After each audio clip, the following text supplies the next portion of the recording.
muganga aranezerwa numva aravuze ngo ngo siko wabona kano kana gakize. Numva ndavuze nti burya uno muganga yarari kumuvura siko atanari bukire. Aho rero nashimye Imana, umwana yahise atsimbuka, ubu umudamu naramushingiye abyaye 4, Imana ishimwe. Twaragiye rero tujya gufatisha indirimbo, koko tuvuyeyo umwana yaje kungwaho, ngeze ku irembo narakagere muhira shigaje nka metero nka 20 ngo ngeri muhira ku mbuga, nibwo umwana yaje kwinanura. Numva yarari mu mugongo arinanura, numva arasobye, ndamwururutsa nsanga umwana akuwe mu mubiri. Ariko nshima Imana yaranshoboje, mpamagara abantu baza kudufasha. Numva Imana mbega ari byo binkwiriye, kubera ko burya Imana ikora ibyo ishaka.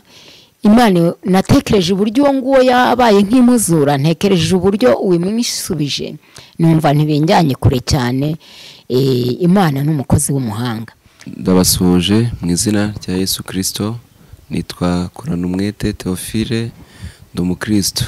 Ndashima Imana ko ikomeje kubana natwe no kuturinda tukatura amahoro, dushima izina ryayo.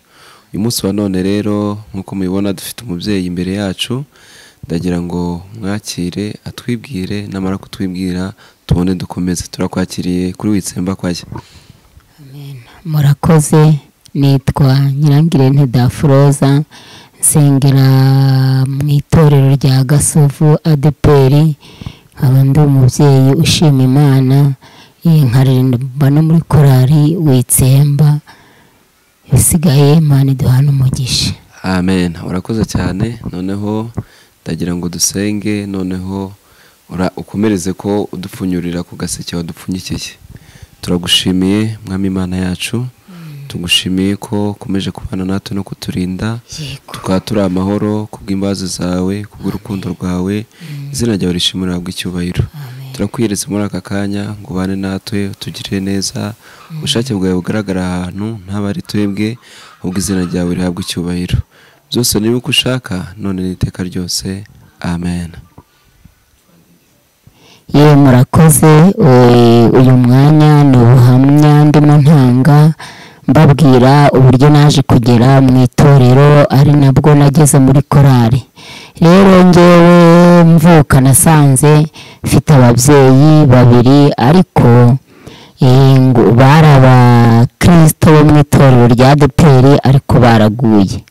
Mbaho rero mu minsi mike papa na mama baza gutandukana, baza kunaniranwa, mama arahukana. Papa nawe yari yamaze gusohoza undi mugore.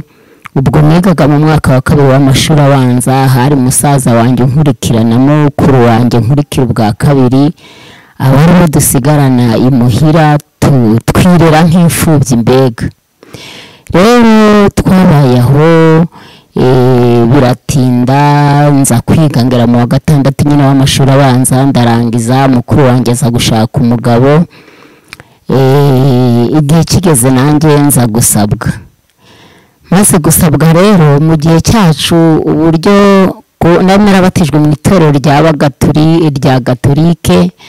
Noneho maze gusabwa, igihe kigeze umusore wasabaga aza gupfa, apfa inzoga zararangiye, mbega barangije gusaba ari mu kwa 6, aza gupfa mu kwa 9.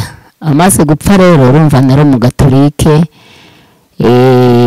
Papa igihe yaragiye ngo kuyaga, gukora icyo bita kujya gusura nyine aho abantu bapfushije, kubera ko ari ngombwa kujya kuyaga. Agezeyo ngo data buko n'amaho ko barambwira batari kubundi dusigaranye undi musore mu nzu, ntabwo rero mwatwima umugeni. Ariko ikinyuranyo cyari gihari nuko umusore wari usigaye mu nzu wari umupanikote, kandi nge ndi mu Gatolike. Mu by'ukuri rero numvaga ntahindura ngo nge muri panikote. Ubwo habonetse ikinyuranyo, hari 84 haboneka ikinyuranyo, hari muri 84. Numva ngewe papa jabimbwiye, numva ntari bujye muri panikote. Nawe arambwira ati niba udashobora kujya muri panikote, ngo ngushyingire aho nagusabishije ntabwo nzongera kugusabisha ukundi. Byambereye ikibazo rero, numva ntashobora kujya muri Pantekote.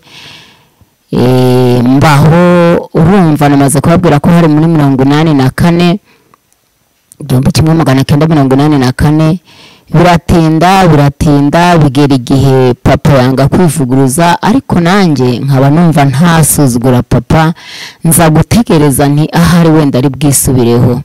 Abandi basore baza kundambagiza nkababwira nti muzabaze papa akababwira ati umukobwa narangije kumusabisha, ahubwo arababeshya, icyo ntegereje ni ukuzamushyingira. Burya rero ngo guhamagara kw'Imana kurenza ibyo dutekereza. Numvaga ntazagera muri Pantekote, ari idini ntashaka, mbega twararisuzuguraga tukaripinga. Abo muri abagatolike twumvaga ari itorero dusuzuguye tunagaye, ariko hari ibanga twari duhishwe. Rero byaratinze, bigeze 87, urumva hari 84, bigeze 87 nza kumva ko birambiranye. Ese wowe koko nzagoma nsuzugure papa, kandi papa nawe ko yanze kwisubiraho? Kandi nsubiye inyuma ho gato, hari indahiro nari nararahiye ko ntazishyingira, twabyitaga ngo ni ugucikira. Naramaze kuvuga ko ntazishyingira, ko ntazacikira, ku buryo iyo habaga hari nk'ikintu twiganira n'abandi bakobwa tuvuze ku kantu gasekeje, naravugaga ntuwakubeshyera agacikira. Nari narabigize indahiro. Rero iyo ndahiro iramfata, ndavuga nti se papa ko arahiye ko atazanshyingira ahandi, kandi nanjye nkaba narahiye ko ntazacikira, naranabigize indahiro, ubwo none ndabigenza nte? 87 nza kwemera, njya muri Pantekote. 88 tuza gushyingirwa. Maze gushyingirwa rero, ubwo nibwo naje kugera mu itorero rya Pantekote.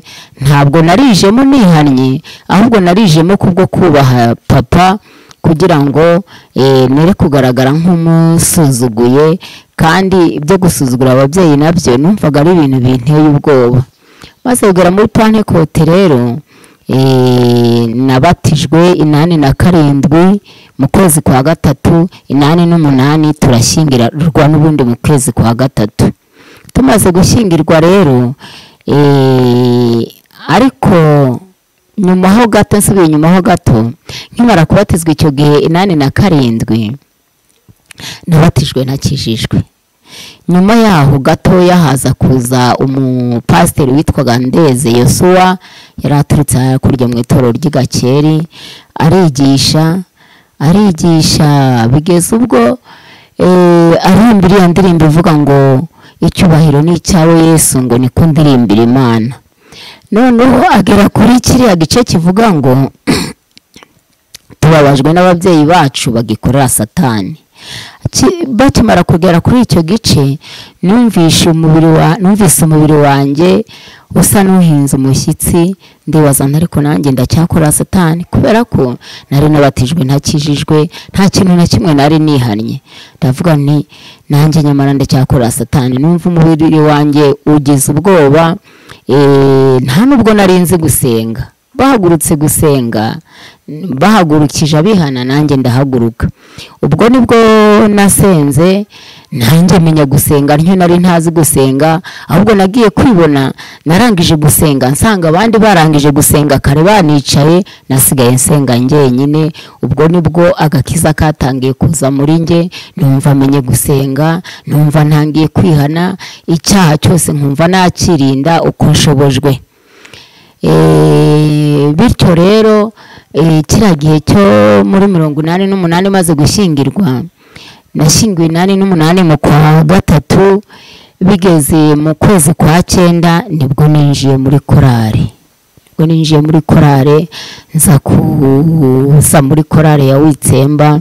Icyakora nanone subiye nyuma ho gato, ubundi navuga ko umurimo wo kuririmba nabyirutse wundi mu maraso, kubera ko iyo najyaga gusenga mu Murunda nyine aho muri kiliziya, nageragayo nabona abaririmbyi bahagurutse kuririmba nkumva biranejeje, nanjye numva najya muri korari, ariko ndasubiza amaso inyuma ngasanga aho nturukane kure, twagendaga isaha n'igice kandi bakambwira ko abaririmbyi baho Murunda biga saa 10, numva kuzava Murunda saa 10 ndagenda isaha n'igice ngi wacu, ndi umukobwa ndi njyenyine nkumva bingoye, kandi byongeye nari imfubyi, mukuru wanjye yari yaramaze gushaka, nsigaye njyenyine, na musaza wanjye yaragiye kwizererera, numva birangoye, ariko nkumva nkunze kuririmba, ariko nkumva kubigeraho bingoye. Bityo rero nibwo namaze gushyingirwa mbanje muri korari Witsemba, biranezeza cyane, kuririmba numva ni umurimo unejeje, Imana ikomeza kugenda ingirira neza, nkubamo rwose kuva icyo gihe 8 n'umunani mu kwezi kwa 9, ntabwo nigeze ndambirwa ngo numve nshitse intege.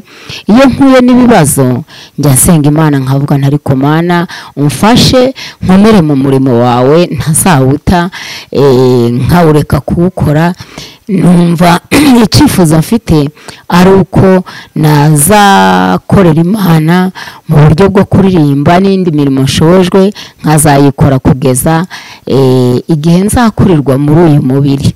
Rero bityo nkaba mbwira abatwumva nti namwe ab'Imana itaragirira ubuntu ngo mukorere Imana, musenge ibafashe gukorera Imana, kubera ko gukorera Imana ni byiza cyane, bituma umuntu atiganyira niyahuye n'ibibazo, bituma yumva yisunze Imana iyo ikibazo kije, akumva ko Imana iri hafi iri bumutabare igihe ku gihe, umuntu agategereza yihanganye. Naho ibibazo tugenda duhurira nabyo muri iyi si ari byinshi, ariko Imana iba yiteguye kudutabara muri byose.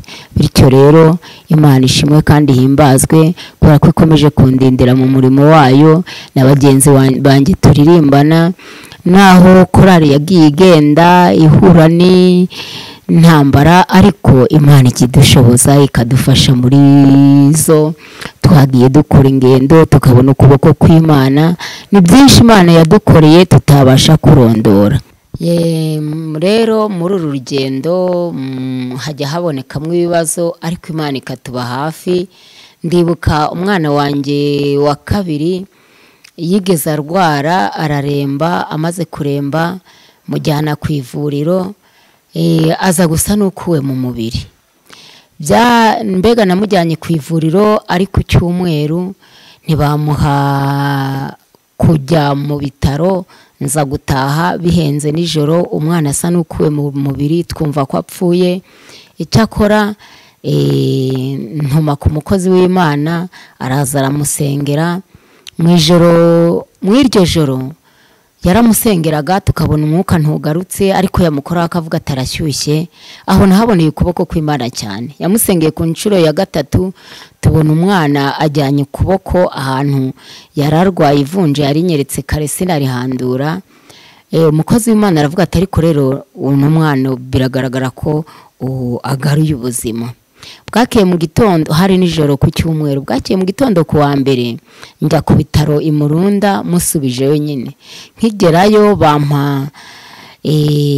noneho bampa ibitaro, banyandikira ibitaro, umwana bamushyira sonde mu zuru.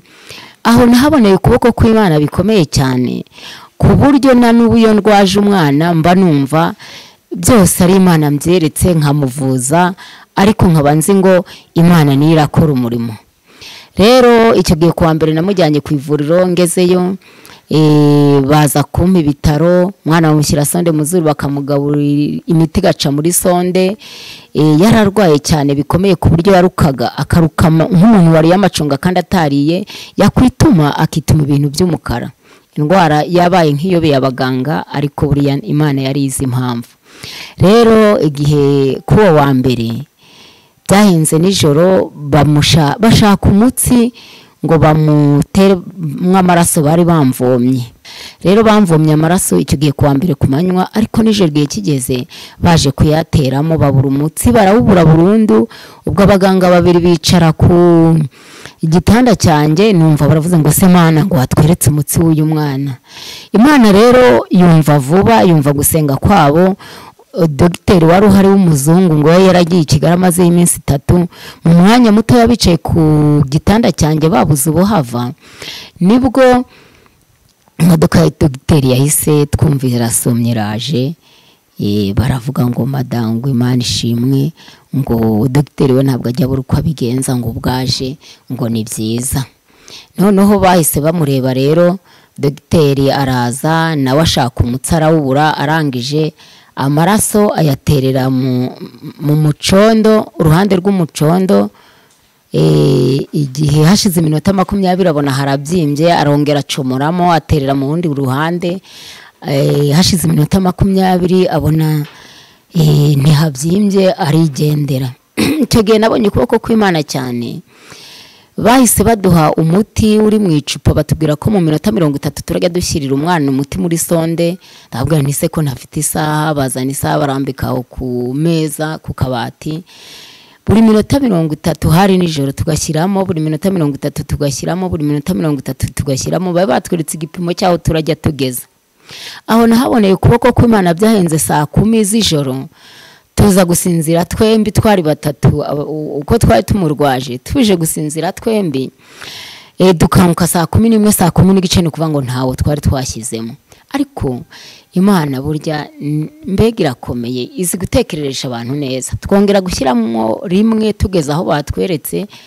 Muganga mu gitondo saa 12 yaje kuhagera, aravuga ati none ko hasigayemo umuti w'inshuro imwe. Turamubwira tuti twibeshye, saa 10 igeze dusinzira twese, noneho bituma dukanguka saa 11, niyo mpamvu inshuro igejeje saa 12 itagiyemo. Aravuga ati Mana we mwakoze iyo muzishyiramo zombi rimwe, byari bibi cyane, byari kugenda nabi.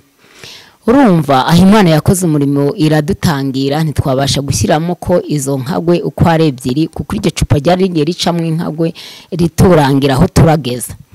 Rero muganga ahise agenda, saa 2 zigeze arongera araza, aravuga ati abaganga baje kuvura, baravuga bati uyu mwana ntabwo amaraso yamugezemo neza, burya turongera mu bantu baragemura, haraza kugira abandi undi muntu turavoma.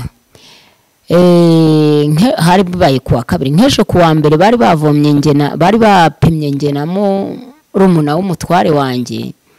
Ubwo byari bibaye kuwa kabiri. Kuwa mbere bapimye ngenamo rumuna w'umutware wanjye, basanga ninge duhuje abari nge bavoma.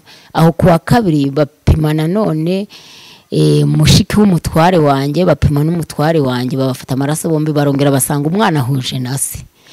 Noneho ubwo yo nimugoroba baje kuyamushyiramo, yagize umumaro. Nk'ejo mu gitondo saa 11 z'ejo kuwa gatatu mu gitondo, umwana niho yavuze, yari atakivuga, aravuga ati nshaka amazi. Tumushyira amazi y'umwuma bari baraduhaye aho muri sonde, imiti yose yacaga muri sonde dushyiramo kwa mazi y'umwuma. Umwana aranga, aravuga ati ni mwamanyanywe mu kanwa. Turiyamuharanywa mu kanwa, maze kunywa ati nshaka ibiryo. Ubwo twahise tujya gushaka uburyo tumushakira ibiryo.